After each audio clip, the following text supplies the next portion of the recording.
This recipe is available in Marathi as well as English. For English, see the description below the video to see the ingredients and procedure to follow. Thank you.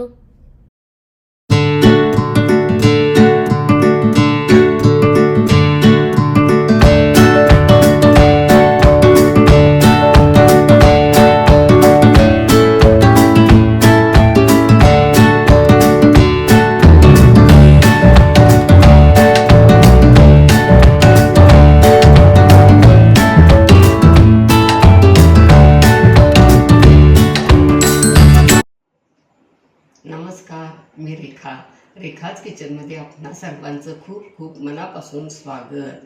आज आपण उन्हाळा special रेसिपीमध्ये आपल्या सर्वांच्याच आवडीचं महाराष्ट्रातील पारंपरिक पेय थंडगार सुमधुर राजेशाही पियुष कसे करायचे हे पाहणार आहोत.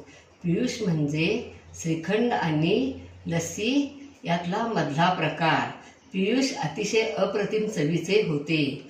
पियुषाने असे गोड पदार्थ करायला आपण इलायची वापरतो, म्हणजेच वेलची. तर या मसाल्यातील वेलचीला मसाल्याची राणी म्हणतात, हे आपल्याला माहीत आहे का?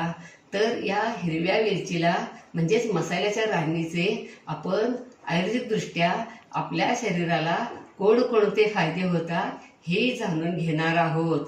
या अगोदर आपण मठ्ठा, लस्सी, श्रीखंड यासारखे बरेच उन्हाळा स्पेशल रेसिपीमध्ये पदार्थ कसे करायचे हे पाहिले आहेत आणि काही महत्त्वाच्या टिप्स देखील पाहणार आहोत.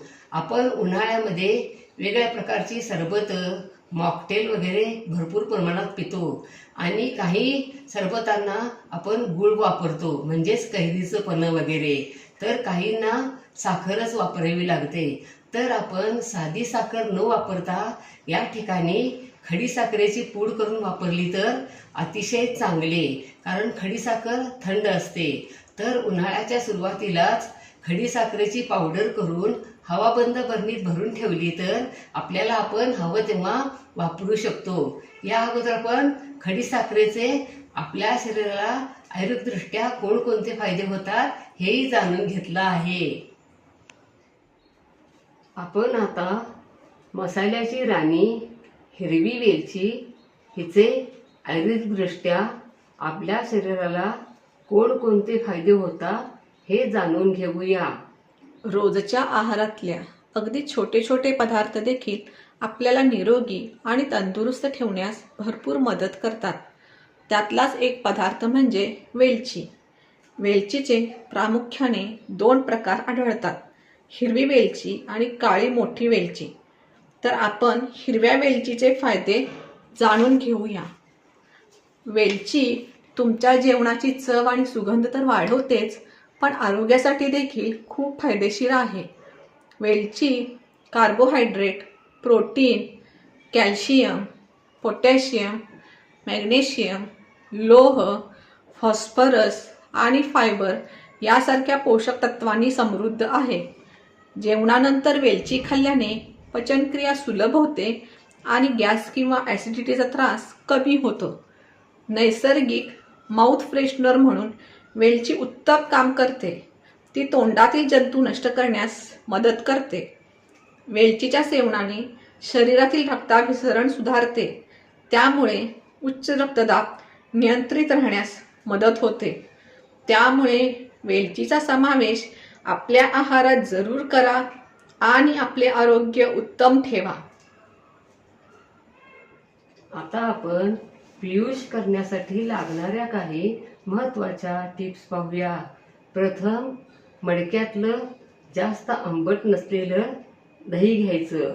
तुमच्याकडं जे दही असेल ते घेतले तरी चालेल. चितळे, वारणा, अमूल यापैकी कोणत्याही कंपनीचे तुमच्याकडे श्रीखंड असेल ते वेलची श्रीखंड घ्यायचे. खडा असलेली खडीसाखर घ्यायची, चौकोनी पीस असलेली खडीसाखर घ्यायची नाही. खडीसाखर थंड असते, त्यामुळे साधी साखर किंवा दळलेली साखरेऐवजी खडीसाखरेची पूड घ्यायची. ड्रायफ्रूट्सचे काप, काजू, बदाम, पिस्ता यांचे करायचे. आपल्या आवडीनुसार ड्रायफ्रूट्स आपण कमी जास्त घालू शकतो. आपण पारंपरिक पद्धतीने पियूष करणार आहोत, त्यामुळे मिक्सरवर किंवा ब्लेंडरने घुसळण्याऐवजी आपण रवीने म्हणजेच लाकडी रवीने घुसळायचे. दही, श्रीखंड, केशराचं दूध, साखर, मीठ एकत्र करून रवीने घुसळायचे. नंतर केशरच्या काड्या, ड्रायफ्रूटचे काप, गुलाब पाकळ्यांनी गार्निशिंग करायचे. शक्यतो विकतचे श्रीखंड घ्यायचे. जसे रवीने आपण सर्व एकत्र करून घुसळू तसे तसे एकसारखं घट्ट पियूष तयार होते. ब्लेंडरऐवजी रवीचाच वापर करायचा. साखर तुमच्या आवडीनुसार तुम्ही जसे गोड आवडते त्या प्रमाणात कमी जास्त घालू शकता. गोडाच्या पदार्थामध्ये थोडंसं मीठ वापरले तर त्या गोड पदार्थाची चव वाढते, पदार्थ रुचकर लागतो. वेलची पूड, जायफळ पूडमध्ये पियूषला फ्लेवर छान येतो. पियूष तयार झाल्यावर थोडा वेळ फ्रीजमध्ये ठेवून थंड करून प्यायला द्यायचे. शक्यतो बर्फ घालणं टाळायचे.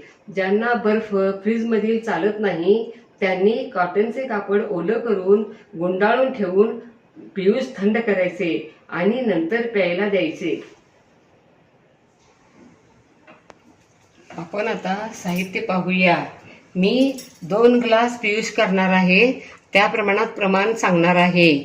अमूलचे इलायची श्रीखंड अर्धा कप, मडक्यातलं घट्ट दही 1 कप, 1 कप पाणी, खडीसाखरेची पावडर, अशी खडाखडीसाखर असते त्याची ही पावडर उन्हाळ्याच्या अगोदर मी अशी करून ठेवते. काजू, बदाम, पिस्ता यांचे काप, गुलाबाच्या पाकळ्या, पाव टीस्पून काळं मीठ. असं वरून जेव्हा मीठ आपण घालतो तेव्हा शक्यतो कोशिंबिरी अशा ताकाला वगैरे असं काळं मीठच वापरायचं, साधं मीठ वापरायचं नाही. पाव कप केशराचं दूध, पाव टीस्पून जायफळ पूड, 1 टीस्पून वेलची पूड, कॉटनचं कापड. हे मी ओलं करून पियूष तयार झाल्यावर गुंडाळून ठेवणार आहे. आमच्याकडे फ्रीजमधलं कोणालाही सूट होत नाही. आता आपण प्रथम हे मडक्यातलं घट्ट दही 1 कप घेऊया. बघा दही कसं घट्ट झालं आहे. मी कायमच असं मडक्यात दही लावते आणि रवीनं आमच्याकडे ताजं विरजण लावून दररोज ताजं फ्रेश ताक केलं जातं. बघा असं हे घट्ट दही 1 कप घेतलं आहे. 1 कप पाणी, अर्धा कप श्रीखंड,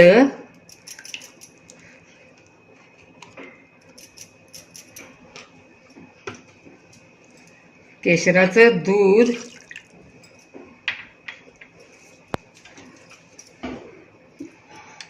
2 ते 3 टेबलस्पून खडीसाखरेची पावडर.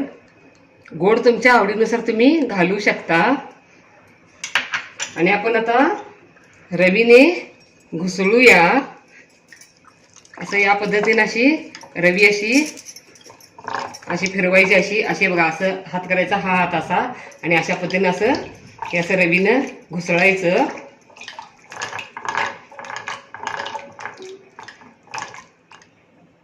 श्रीखंड, दही वगैरे हे असं घुसळून झाले. आपण यामध्ये मीठ, जायफळ पूड, वेलची पूड, आणखीन थोडं 1 मिनिट हे सगळं व्यवस्थित मिक्स करण्यासाठी घुसळूया. आणि याला कॉटनचं कापड लावून थंड करायला ठेवूया. असं कॉटनचं कापड ओलं करून लावून हे थंड करून झाले. आता आपण सर्व कसं करायचं हे बघूया.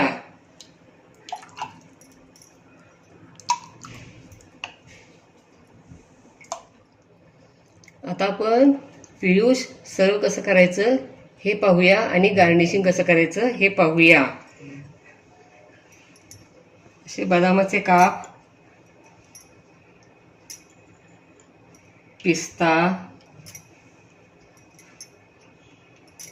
काजू,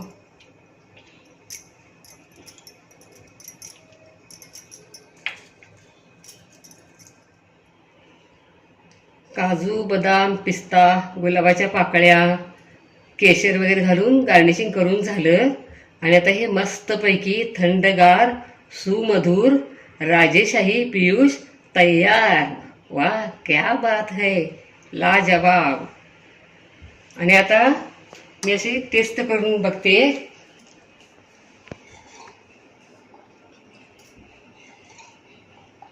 वाव, मस्तच, अप्रतिम. अशा पद्धतीने पियुष तुम्ही जरूर करून बघा, तुम्हाला नक्कीच आवडेल. लाईक आणि सबस्क्राईब करा, कमेंट बॉक्समध्ये कमेंट टाका. पुन्हा असेच भेटत राहू नवीन नवीन वेगवेगळ्या आणि छान छान रेसिपी घेऊन, महत्त्वाच्या टिप्ससह. धन्यवाद. मस्त खा आणि स्वस्थ राहा. अशा पद्धतीने थंडगार पियुष सरबत वगैरे करून प्या. उन्हाळ्याचा त्रास होणार नाही आणि आपले आरोग्य उत्तम ठेवा. Don't forget to like, share, comment and subscribe. Hit the notification bell ting to get the notifications whenever we upload the new video. Stay tuned for healthy, homemade and tasty recipes every week. Thank you.